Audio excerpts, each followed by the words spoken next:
Paris, justement, toujours invaincu en Ligue 1, à 3 jours du retour à Liverpool. Le PSG a battu Rennes 4-1 ce soir, une équipe B, pas de blessés, soirée idéale en Bretagne. Et attention, Luis Enrique le reconnaît, il nous a menti. Écoutez. Je vous ai menti. Bien sûr que je pense à Liverpool, et ce depuis le tirage au sort, mais c'est un plaisir d'entraîner mon équipe. Je tiens à souligner le travail qu'a fait tout le groupe et la mentalité de toute l'équipe. Bon voilà, c'est vrai qu'hier en conférence de presse, il avait passé 10 minutes à dire qu'il pensait à Rennes et uniquement pas 10 minutes, à Rennes. parce que justement, il avait fait très très court. Oui, mais je crois que ça faisait ça, 10. C'était le minimum. Ouais, c'était 10 au lieu de d'habitude, il fait 15 ou 20. Il évolue dans sa communication depuis 2 mois quand même. Hein. Donc, il a envie de redevenir gentil. Tu le prends comme ça, là ? De devenir, s'il n'a jamais été. Écoute, je sais pas, c'est bien, non ? Bon, après, hier, effectivement, on a ça en tête. Parce que je vois pas le mal qu'il y a à dire, en fait, que, évidemment, depuis le tirage au sort, mais depuis le début de la saison, tout le monde sait que c'est la Ligue des Champions, il n'y a que ça qui compte au PSG. Vous prenez, honnêtement, à un moment, il va falloir arrêter de mentir aux gens, mais même de nous mentir à nous-mêmes. Ça n'a plus aucun intérêt, les matchs de Ligue 1 du PSG. Juste de voir une progression qu'on a rarement vue dans le jeu et qui est extraordinaire, les prestations. Mais c'est plutôt avant que c'était presque pas normal. C'est plutôt avant qu'il y avait des mecs qui s'en foutaient ouvertement. Là, plus personne s'en fout. Tout le monde joue, tout le monde est concerné. Et la supériorité qui est normale au vu des moyens, elle s'affiche dans un jeu flamboyant. C'est top. Mais il n'y a pas d'intérêt. Il n'y a aucun intérêt, en fait. C'est trop fort, c'est trop supérieur. Il n'y a aucune équipe qui peut y rivaliser. Et là, même avec une équipe B, il y avait quand même du monde. Et puis à un moment, c'était un peu tendu, parce que Rennes, quand même, a eu des balles de 2-2. Hein. 4-1, c'est très bien payé. Oui. Ils ont eu des balles de 2-2. Oui, ça représente pas le même match. quand tu regardes un peu les stats, il y a peu d'équipes qui ont réussi à se créer autant d'occasions contre le PSG. Mais à peine tu vas finir de dire cette phrase, tu vas dire oui, mais c'était une équipe B du PSG. Et pas que. Je te dirais même autre chose. C'est non seulement équipe B, mais encore, première mi-temps, c'est l'équipe B qui joue sérieux. Et après, c'est l'équipe B qui, à 2-0, relâche. Et je dirais que si Rennes, et tant mieux, parce qu'ils ont vraiment fait preuve de beaucoup de courage. Ils l'ont eu. Mais ils l'ont eu à un moment où le PSG ne faisait plus les efforts, même qu'ils avaient fait en première période. Mais justement, comment veux-tu leur reprocher ? Évidemment qu'ils ont la tête à mardi soir. Ils ont vécu une frustration abominable mercredi. Ils savent qu'ils peuvent le faire. Seul reproche, parce qu'ils ont en eux, ils l'ont constaté, qu'ils sont peut-être, en tout cas sur ce match-là, ils étaient vraiment meilleurs que l'adversaire. Et ils se disent donc qu'il n'y a pas de raison qu'on n'y croit pas. Ça va pas être simple, on le sait tous, mais évidemment que tu penses à ça. Non, mais ils y pensent, mais sauf que Rennes ou au championnat qui est déjà bouclé. Sauf que le seul reproche effectivement que tu peux faire à un moment, et je pense que Luis Enrique qui était furieux, pas content, enfin furieux sur le bord du terrain quand justement il y a eu cette période là de la domination rennaise, c'est que c'était pas des joueurs en gros qui vont être pas des titulaires en puissance contre Liverpool qui ont fait les conneries. C'est les Beraldo et compagnie qui ont commencé à lâcher. Mais justement, les gars, la vérité, c'est que Beraldo, depuis qu'il est arrivé, il n'a jamais montré que c'était un joueur qui pouvait être un titulaire au PSG, en tout cas pas maintenant. Non, mais quand il joue là, tu vois, Lucas Hernandez, par exemple, dans la première mi-temps, il a mis des taquets à tout le monde, il y allait à bloc parce qu'il s'est dit, moi, quand je joue. Lucas Hernandez, il a peut-être plus le niveau qu'il a eu, mais on sait que ça a été un joueur de haut niveau. Non, justement, c'est plus aléatoire de se dire ça. D'un match quand même comme ce soir, à 3 jours de Liverpool, il y a 8 changements par rapport à l'équipe type habituelle. C'est qu'en fait, il n'y a aucun des remplaçants qui peut espérer prendre la place de quiconque. Tu peux regarder ce match en disant, tiens, est-ce que finalement... Ils avaient Emery, effectivement, par exemple. Ça fait plusieurs semaines qu'on dit que là, maintenant, on a l'impression qu'il y a 13, 14, en tirant un peu 15 joueurs. Là où Thibaut ça confirme ce soir, malheureusement. Les équipes qui vont loin à un moment de la saison se détachent avec ce nombre de joueurs-là. Ça, c'est même plutôt un bon signe. Ça veut dire que le groupe, il est resserré et que... Ok, ça peut être Doué ou ça peut être Barcola ou Gvara. Tu sais exactement comment ça tourne, qui tourne. Et avec 14-15... parce que même Lee n'est même plus tellement dans cette rotation-là maintenant, alors qu'on sait quand même plein de son niveau.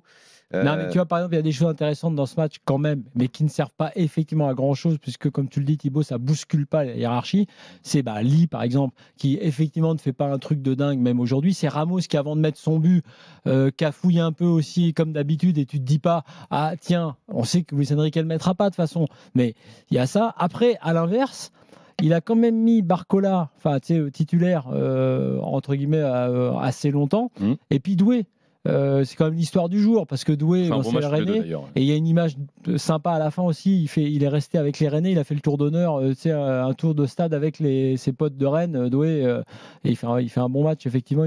Donc il y a 2-3 choses intéressantes, mais il y a 2-3 choses aussi inquiétantes entre guillemets sur des domaines dont on sait qu'ils ne sont pas les points forts du PSG, sur les fameux coups de pied arrêtés. Oui. Parce que sur les coups de pied arrêtés, tu prends encore un but. Et Pacho, que j'adore. Pacho se fait manger à un moment donné par le jeune Meïté, je crois que c'est sur cette action-là dès le début. Ils prennent un but quand même, premier poteau, déviation de la tête, but. Quand même, le PSG là-dessus, Safonov ou Donnarumma, peu importe, c'est quand même un souci. Lucas fait une action qui, il n'y a pas scandale si ça se termine en péno. Ouais, donc il y a toujours 2-3 trucs. Et tu sais que ça. Et merci Dembélé aussi, qui rentre, qui met son doublé, où tu vois que le gars est toujours en place. Il a eu un moment besoin de les faire rentrer, mais je pense que de toute façon c'était prévu parce que les faire jouer même à 20 minutes. La bonne entrée de Gvara aussi. C'était normal. À un moment, il y a quand même finalement. Gvara très chaud quand même. Hein. C'est vrai qu'il est là. Tous les meilleurs joueurs ont joué finalement, même un petit bout. Et c'était normal parce que même Neves, il avait mis titulaire. Voilà. Donc là maintenant, la victoire, allez hop. Le seul truc, il faudrait plutôt parler de Rennes. Ce que Rennes a fait sur la deuxième mi-temps quand ils ont eu leurs opportunités de faire 2-2, moi je trouve que c'est encourageant pour la suite et le travail d'Habib Beye. Et ça donne par contre des regrets sur la première période. Même si c'est une équipe B, parce que le PSG, même l'équipe B du PSG, elle serait leader de ce championnat. Peut-être pas avec autant de points d'avance, mais elle serait leader.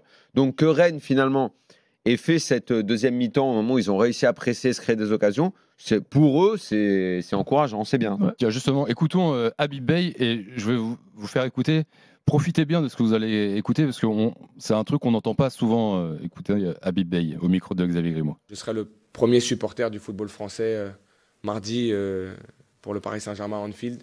C'est une équipe qui est une machine de guerre aujourd'hui et qui montre chaque fois, même quand il y a des rotations, qu'ils sont capables de tout assumer en Ligue 1. Ils ne sont pas invaincus pour rien. Voilà, je voulais vous faire écouter Habib Beye, premier supporter du football français. Donc le PSG, il a dit, j'ai écouté dans le diffuseur, longue interview à DAZN, et justement parce qu'il y avait Louis, donc ils se sont barrés, et Louis a dit que si c'était l'OM, il ferait pareil, et Habib a dit c'est le PSG, il n'y a pas de souci là-dessus. Non, après, juste pour revenir sur Rennes, sur ce qu'ils ont fait, il y a des choses plus intéressantes. Alors, dans ce que surtout Beye arrive à faire faire à ses joueurs. Par exemple, Kalimundo a été bien meilleur que d'habitude. Kalimundo est allé chercher, il est revenu chercher les ballons. Là, en gros, l'un de ses défauts de haut but, il a été bon dans ce domaine-là. Meïté, le gamin, c'est lui qui met la tête sur la barre. C'est un gamin de 18 ans donc, qui jouait pour la première fois à ce niveau-là. Et puis effectivement, tu as une équipe en place. Même Jacquet qui a fait des erreurs, c'est un très bon défenseur. Donc il y a des choses intéressantes quand même sur ce que met en place Habib Beye. Et puis évidemment, ils prendront quand même plus de certitude et de confiance sur ce match-là que les adversaires qui se sont fait broyer récemment par le PSG. Allez. Je lis certaines critiques sur Habib Beye qui sont absolument incompréhensibles. Il était consultant sur Canal. Et les gens, il y a des réactions sur les réseaux, ouais, il était consultant, donc en gros, il donnait des leçons, et ce qu'il fait n'est pas formidable. Donc quand quelqu'un parle dans les médias, on lui dit, pourquoi tu ne vas pas sur le terrain pour montrer ? Mais quand il y est, on lui dit, tu aurais dû rester consultant parce que finalement, en gros, tu n'es pas champion du monde. Donc il a une équipe qui est depuis un mois, les résultats sont positifs, la manière, il est en train de bosser, il reconstruit tout.